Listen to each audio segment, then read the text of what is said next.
Hello everyone, welcome to my channel. I am Dev. आज हम physics के इलेक्ट्रोस्टैटिक चैप्टर के इलेक्ट्रिक चार्ज वाला टॉपिक की क्वेश्चन प्रैक्टिस करेंगे। ये वीडियो आपकी हेल्पफुल है नीट और जेईई मेंस के स्टूडेंट्स के लिए। आपको इस वीडियो से क्या बेनिफिट्स होंगे? पहला, आपको इस वीडियो से ये पता लगेगा कि कौन कौन से मेन कॉन्सेप्ट हैं ऑफ द क्वेश्चंस जो इम्पोर्टेंट हैं और कौन से नहीं हैं, mistakes that you do in such questions, future possible questions that may appear in exam. आप आगे देखिए वीडियो को, काफ़ी रिसर्च लगा है, काफ़ी टाइम लगा है इस वीडियो को बनाने में। Hope you will like it. और अगर पसंद आए तो like, subscribe, share with your friends. तो बिना कोई टाइम वेस्ट करे चलते हैं हम अपनी वीडियो पर। So let's get start the video. Question number 1, if a body is charged bye rubbing its weight will increase या डिक्रीज या मे डिक्रीज या रिमेन सेम। तो क्या होगा इसका आंसर? तो इसका आंसर होगा वेट में इंक्रीज और decrease depending upon the whether the body is charge negatively और पॉजिटिवली। वो जो बॉडी चार्ज हुई है वो नेगेटिवली चार्ज हुई है या फिर पॉजिटिवली चार्ज हुई है, उस पर डिपेंड करेगा। क्योंकि अगर नेगेटिवली चार्ज हुई है कोई बॉडी तो उसका वेट इंक्रीज होगा, और अगर कोई बॉडी पॉजिटिवली चार्ज हुई है तो उसका वेट यहाँ पे डिक्रीज होगा। तो यहाँ पे स्पेसिफाई नहीं कर रखा है कि नेगेटिवली चार्ज बॉडी है या पॉजिटिवली चार्ज बॉडी है। तो इसका आंसर होगा ई, में इंक्रीज स्लाइटली और में decrease slightly. Question number 2, in general metallic ropes are suspended on the carriers which take inflammable material.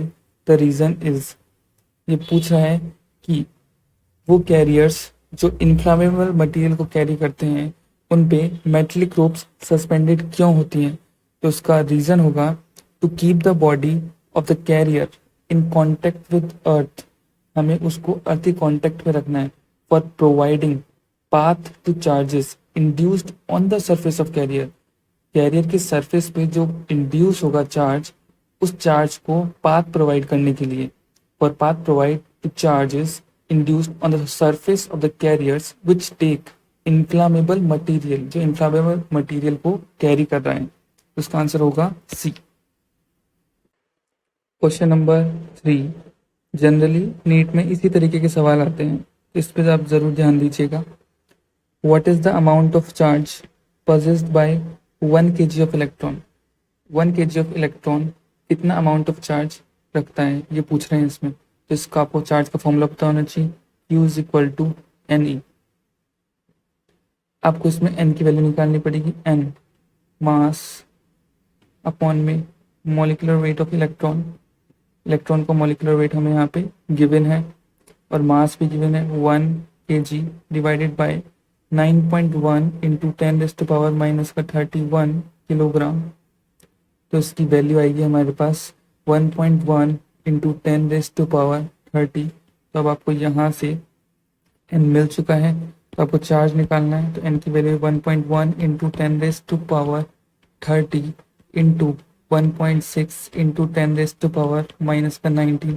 जब आप इसे सॉल्व करेंगे तो आपको आएगा 1.76 इंटू 10⁻11 कूलम। तो आपको एक ये फॉर्मूला ध्यान रखना था, और इसमें यूनिट की गलती मत करना, बस यूनिट ध्यान रखिएगा, वो चेंज कर सकते हैं। आंसर होगा इसका C. Question number 4, a polythene piece rubbed with wool is found to have negative charge of 3.6 into 10⁻⁻7 coulomb if an electron have mass 9.1 into 10⁻31 kilogram. Find mass transferred to polythene. जब हम polythene को रब करेंगे वूल के साथ तो mass transfer कितना हुआ पॉलीथीन पे, ये हमें बताना है। इसमें आपको दो फॉर्मूले ध्यान रखने होंगे। Q is equal to n e, जो आपको पता है, and N is equal to mass जो गिवन होगा, और इलेक्ट्रॉन का मास, मास अपॉन मोलर मास। खाली ये दो फॉर्मूले। तो आप देखिए, आपको फाइंड करना है मास। तो आपको मास फाइंड करने के लिए सबसे पहले N निकालना पड़ेगा। N आपको पता नहीं है, तो N निकालने के लिए N is equal to Q by e, ये तो आपको पता है। तो चार्ज हमें दे रखा है 3.6 इंटू 10⁻⁻7 कूलम। और इलेक्ट्रॉन का आपको पता ही है 1.6 इंटू 10⁻⁻⁻ का 19 कूलम। इसका आंसर आएगा 2.25 इंटू 10⁻12। अब आपके पास n की वैल्यू आ चुकी है। अब आप आसानी से मास निकाल सकते हैं। तो mass is equal n is equal to m divided by m e. m is equal to n into m e. n की वैल्यू आई 2.25 into 10⁻12 into mass of electron 9.1 into 10⁻31 kilogram. ये आपको क्वेश्चन में गिवन है। तो इसका answer होगा 2.05 into 10⁻⁻ का 18 किलोग्राम। ये आपका आंसर कौन से ऑप्शन से मैच कर रहे हैं? डी से। Question number 5। When a body is connected to earth, electrons from the earth flow into the body. This means the body is। Question कह रहा है कि कोई बॉडी है, उसको जब हम अर्थ से कनेक्ट करेंगे तो electrons from the earth flow into the body. Earth से इलेक्ट्रॉन है वो फ्लो कर रहे हैं उस बॉडी के ऊपर। इससे क्या पता चलता है कि बॉडी पॉजिटिवली चार्ज है या नेगेटिवली चार्ज है या अनचार्ज है या फिर वो इंसुलेटर है। तो ये तो ऑब्वियस सी बात है। When a body is positively charged, अगर कोई बॉडी पॉजिटिवली चार्ज होगी, is connected to earth, electron flow from the earth to body, earth से बॉडी की तरफ इलेक्ट्रॉन फ्लो होगा, then the body will become neutral. उसके बाद में बॉडी न्यूट्रल हो जाएगी। इसका मतलब पहले वो पॉजिटिवली चार्ज थी, तो इसका आंसर होगा charged positively, B. Question number 6। A positively charged insulator. ये बोल रहे हैं एक पॉजिटिवली चार्ज्ड इंसुलेटर बना लिया हमने। Is brought near but does not touch, touch नहीं कर रहे। Two metallic sphere that are in contact, two metallic sphere that are in contact. Okay, the metallic sphere are then separated. के बाद में metallic sphere को separate कर दिया गया। The sphere which was initially farthest from the insulator will, जो दूर था, ये वाला दूर है फारदेस्ट, इस स्फीयर पे बाद में चार्ज क्या होगा वो हमको फाइंड करना है। तो देख लीजिए, जब positively charge insulator pulls the free electron in the sphere toward left, electron को लेफ्ट की तरफ ये पुल कर लेगा। पुल करने की वजह से hence the electrostatic equilibrium is reached and the positive charge is come here also. If both our spheres are now separated, अगर इनको separate कर दिया, sphere second has deficiency of electron, second sphere पे electron की deficiency होने के कारण it have positively charged and first sphere पे होगा negatively charged। तो इसका आंसर होगा हमारा positively charged, C। Question number 7. Suppose we have a large number of identical particles, very small in size. Any of them at 10 centimeter separation repel with a force this. जैसे दो है ये, repel करेंगे force से कितना 3 into 10⁻⁻10 Newton से। If one of them is at 10 centimeter from a group of n others, अगर ये 10 सेंटीमीटर दूर है इससे, जिस तरीके से any of them at 10 centimetre separation, ये 10 सेंटीमीटर बता, वैसे अलग ग्रुप है किसका? N other, group of N other charge particle का। ठीक है, the group of N small charge particle must behave as single point charge. तो वो ये जो एन है एक सिंगल पॉइंट चार्ज की तरह बिहेव करेगा। सिंगल पॉइंट चार्ज की तरह बिहेव करने से so that it can have a separation of 10 centimeter from one particle in a question, इससे 10 सेंटीमीटर का सेपरेशन हो सके। Obviously force on this particle, इस पार्टिकल पे जो फोर्स था इधर पॉइंट चार्ज, जो हमने माना कि एन अदर पॉइंट चार्ज की तरह बिहेव करेगा, उसके कारण जो फोर्स है वो कितना होगा? वो होगा force on this particle due to group of n particles in n times the force due to a single particle. Hence force is equal to n into 3 into 10⁻⁻10 Newton, B। Question number 8. A uncharged metallic object M, मतलब यहाँ पे M है uncharged metallic object, का मतलब ये neutral है। A positively charged metallic sphere S. A positively charged metallic sphere S is then brought near to M. Which diagram best illustrate the resultant distribution of charge on S and M? हमें वो diagram बताना है जो बिल्कुल सही बता रहा है चार्ज डिस्ट्रीब्यूशन को। तो आपको मैं बता दूं, negatively charges are attracted to surface of M near to S by electrostatic induction. Electrostatic induction की वजह से जो नेगेटिवली चार्ज इलेक्ट्रोस्टैटिक इंडक्शन की वजह से जो नेगेटिवली चार्ज है वो आएंगे इधर, and positively charge repel to surface of M, वो रिपेल करेंगे इधर away from S such that entire M still remain neutral. इसके कारण ये हमेशा न्यूट्रल रहेगा, मतलब अनचार्ज्ड। और जो स्फीयर था यहाँ पे उस पे चार्ज होगा, रिडिस्ट्रीब्यूट हो जाएगा, more charge on surface near to, उधर हो गया यहाँ पे, इधर S में इधर आ जाएगा, चार्ज ऑल्सो डिस्ट्रीब्यूटेड हो गया इधर भी। फिर इसी कारण अब देख लीजिए कौन सा डायग्राम सही है, B. Illustrate the charge distribution on both S and M correctly. Answer B. Question number 9. 5 balls numbered 1 to 5 are suspended using separate threads. Pair 1 and 2, 2 and 4, 4 and 1 show electrostatic attraction, while pair 2 and 3, 4 and 5 show repulsion. Therefore, ball 1 must be positively charged, neutral, negatively charged और made of metal. हमें first ball पर क्या charge है वो पता करना है। ठीक है, क्वेश्चन से ही करते हैं, आंसर का सोल्यूशन बड़े आसानी से। लिखा है pair 1 and 2 show electrostatic attraction.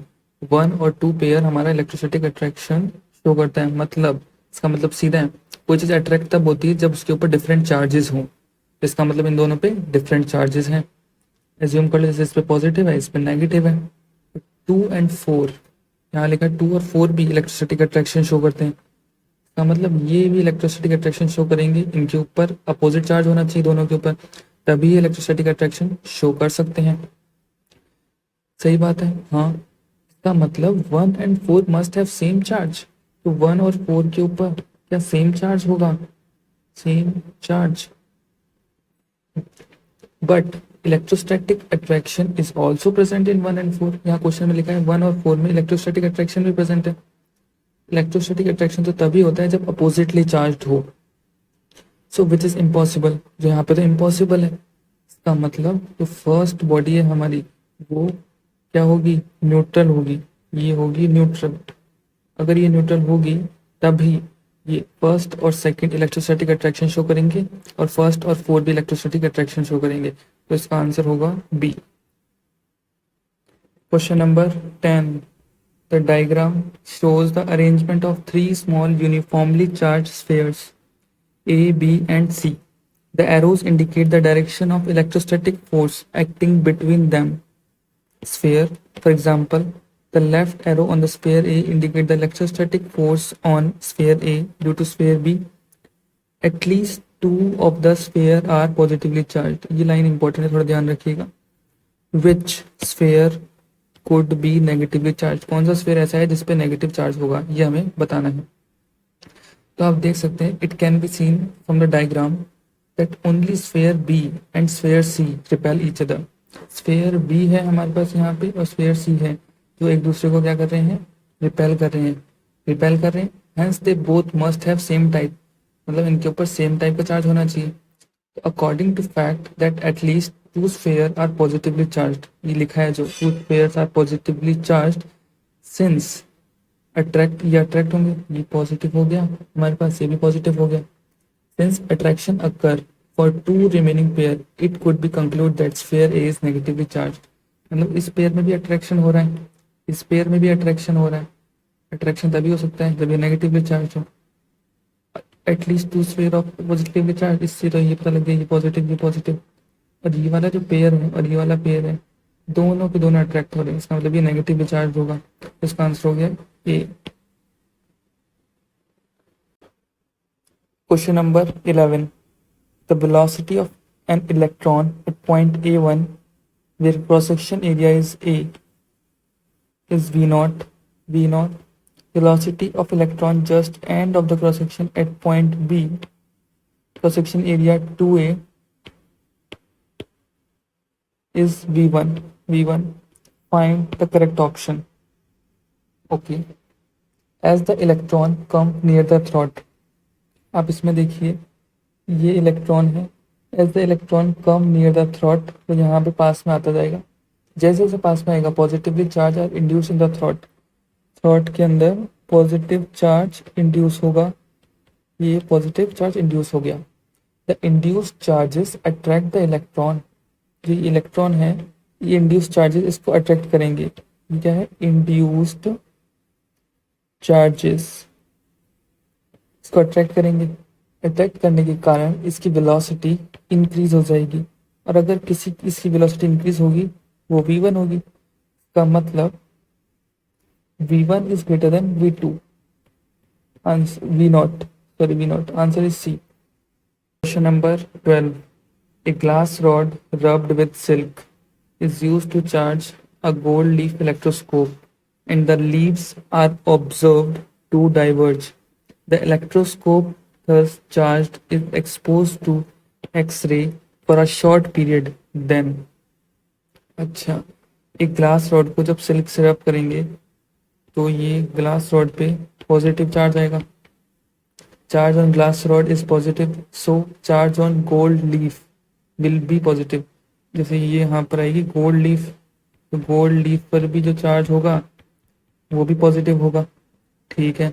Due to x ray, अब इन्होंने बोला कि जो गोल्ड लीफ वाला ये है इलेक्ट्रोस्कोप, इसके ऊपर इन्होंने एक्सरे पास करी for a short period of time. X ray पास करने से क्या होता है कि more electrons from leaves will be emitted, इन लीव से बहुत इलेक्ट्रॉन होंगे वो एमिट हो जाएंगे, emitted, more electrons from leaves will be emitted, तो लीव्स बिकम मोर पॉजिटिव, तो इन पे और ज़्यादा पॉजिटिव चार्ज आ जाएगा। ज़्यादा पॉजिटिव चार्ज आने की वजह से दे डाइवर्ज फर्दर, ये फर्दर डाइवर्ज होंगी, फर्दर डाइवर्ज, ओके, तो इसका आंसर होगा the leaves will diverge further, B. Question number 13, one metallic sphere A is given positive charge whereas another identical metallic sphere B exactly same mass as of A is given equal amount of negative charge। मतलब आपने B को negative charge दिया है और A को positive charge दिया है, तो negative charge means excess of electron which will increase mass of sphere B. Electron increase होंगे तो मास भी इंक्रीज होगा, तो इसका आंसर होगा mass of B increase. Question number 14, a charge metallic ball, ये रही, is lowered into insulated metallic can, ठीक है। The ball is made to touch the bottom of the can, then it is placed on the disc of electroscope, disc shown below, final observation must be that, ठीक है। When charge metallic ball, ये charge metallic ball है, touch the bottom of can, जब ये bottom of can को touch करेगी, all of its charge goes to outer surface of the can, इसका जितना भी चार्ज है वो कैन के आउटर सरफेस पे चला जाएगा, ठीक है। Net charge on the conductor lies only on its surface, उस कॉन्सेप्ट से आपको पता लग गया होगा। When ball is withdrawn from the can, अब इस बॉल को हम कैन से विदड्रॉ कर लेंगे तो ये बॉल हमारी अनचार्ज होगी, अनचार्ज्ड। अभी बोल रहा है उसको यहाँ पे हम लोग रख दें मेटल की डिस्क पे, यहाँ पे रख देंगे उसको, ठीक है। Then final charge on the leaves is reduced, इसकी वजह से इस लीव्स पर फाइनल चार्ज रिड्यूस हो जाएगा, और रिड्यूस होने के कारण leaves of electroscope will converge, क्योंकि पहले तो जितना ज़्यादा पॉजिटिव चार्ज हो तो रिपेल करेगी, अब पॉजिटिव चार्ज कम हो गया तो ये पास में आ जाएंगी, इसका मतलब ये कन्वर्ज हो जाएगी, तो इसका आंसर होगा B. Question number 15, an electroscope is given a positive charge causing its foil leaves to separate when an object is brought near top plate of the electroscope, the foil separate even further, we conclude, ठीक है। electroscope is given a positive charge causing its foil leaves to separate, positive transfer हुआ, तो यहाँ से foil leaves क्या होंगी, separate होंगी, ठीक है, कोई दिक्कत नहीं। Object is brought near to top plate of electroscope, मान लेते कोई ऐसा आर्बिट्रेरी ऑब्जेक्ट है, उसको हमने यहाँ पे लेके गया, उसकी सरफेस पे रख दिया।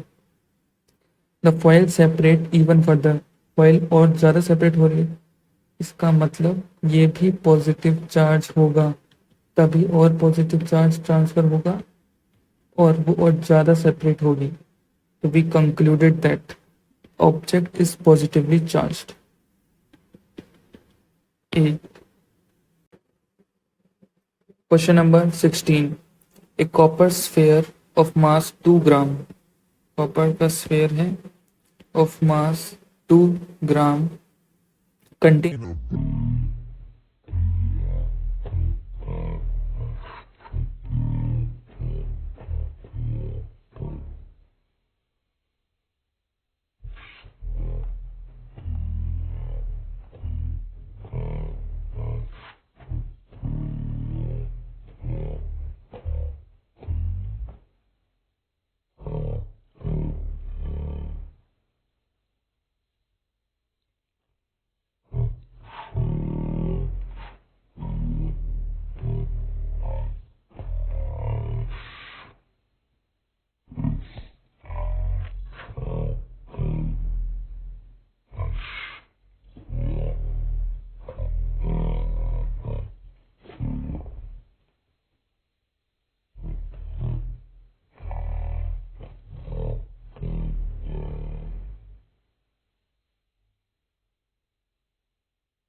पॉजिटिव चार्ज बढ़ने का मतलब इलेक्ट्रॉन लूज हो रहे हैं। Since a positive charge of 2 microcoulomb is to be given, the number of electron to be removed तो Q is equal to n e, तो N is equal to Q by e, N is equal to Q by e.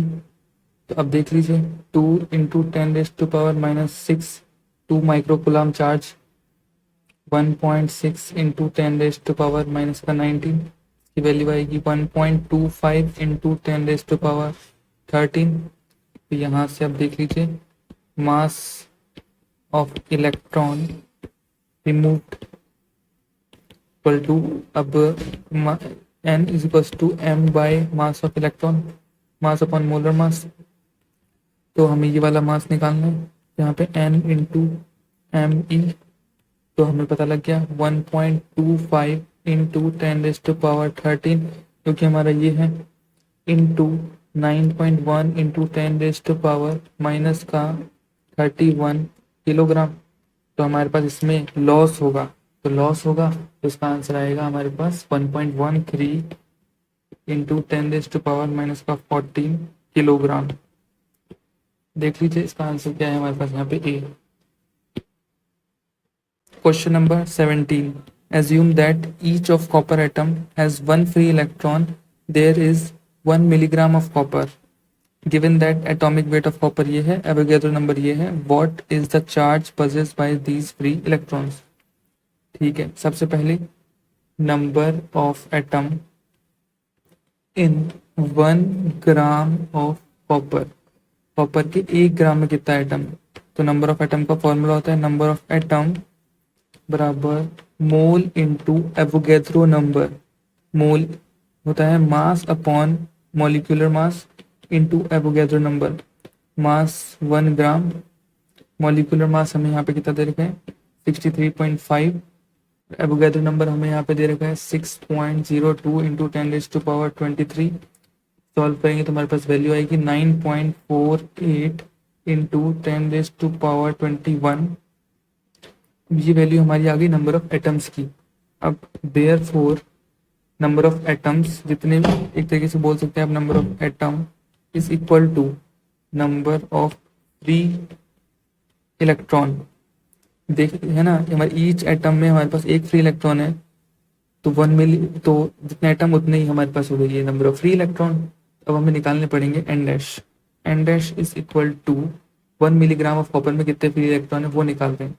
तो 9.48 into 10⁻21 into 10⁻⁻3। फिर हम क्या करेंगे, n dash is equal to 9.48 into 10⁻21 into 10⁻⁻3, फिर आएगा 9.48 into 10⁻18। ये हमारे पास आ गए number of free electron in 1 milligram of copper. अब हमें चार्ज निकालना है। चार्ज निकालने के लिए हम वही वाला formula, basic formula Q is equal to n e वाला लगाएंगे। तो अभी हमारे पास ये एन डैश की जो वैल्यू आई है वो यहाँ पे हम पुट कर लेंगे। Q is equals to 9.48 into 10⁻18 into 1.6 into 10⁻⁻19 is equal to 1.517 coulomb. तो इसका आंसर आप देख लीजिए कौन सा हो सकता है, ए। क्वेश्चन नंबर 18, ये इस वीडियो का लास्ट क्वेश्चन है। Estimate the total negative charge in 1 gram of water given that Avogadro number is 6.02 into 10⁻23, molecular weight दे रखा है। हमें total negative charge in 1 gram of water estimate करना है। ठीक है, सबसे पहले 1 molecule of H2O means water contain 2 plus 8 means that is 10 electron. 10 electron हो गए। ठीक है, number of molecule in 1 gram of water, सबसे पहले हमें ये निकालना पड़ेगा। तो n is equal to number of molecule बराबर मोल इंटू एन। सबको पता है मोल के अंदर मास 1 ग्राम का है अपॉन मोलर मास आपको पता होना चाहिए 18 होता है, और एवोगैड्रो नंबर 6.02 इंटू 10⁻23। अब इससे हमारी वैल्यू आएगी 3.34 इंटू 10⁻22। अब हमें निकालना है, अब ये हो गया यहाँ तक। Therefore number of electron in 1 gram of water. Number of electron निकालने के लिए n डैश बराबर जितना n निकला था वो इंटू 10। एन हमारी वैल्यू निकली थी, वो निकली 3.34 इंटू 10⁻22 इंटू 10। अब जो वैल्यू आएगी वो आएगी 3.34 इंटू 10⁻23। अब हमें निकालना है negative charge. Negative charge possess by 1 gram of water। तो Q is equal to n dash into e. N dash की वैल्यू हमारे पास क्या निकली थी वहां पे, Q is equal to n dash into e. N dash की वैल्यू निकली थी हमारी 3.34 इंटू 10⁻23 इंटू 1.6 इंटू 10⁻⁻19। इसकी वैल्यू आएगी 5.35 इंटू 10⁻4 कूलम। अब देख लीजिए इसका आंसर हमारे पास क्या हो सकता है, तो आज के लिए बस इतना ही। मिलते हैं नेक्स्ट वीडियो में। वीडियो अच्छी लग रही है तो इसको लाइक करना, इसको शेयर करना और चैनल को सब्सक्राइब कर लो, क्योंकि ऐसी यूजफुल वीडियोस भी आपकी आगे आने वाली हैं। Thank you.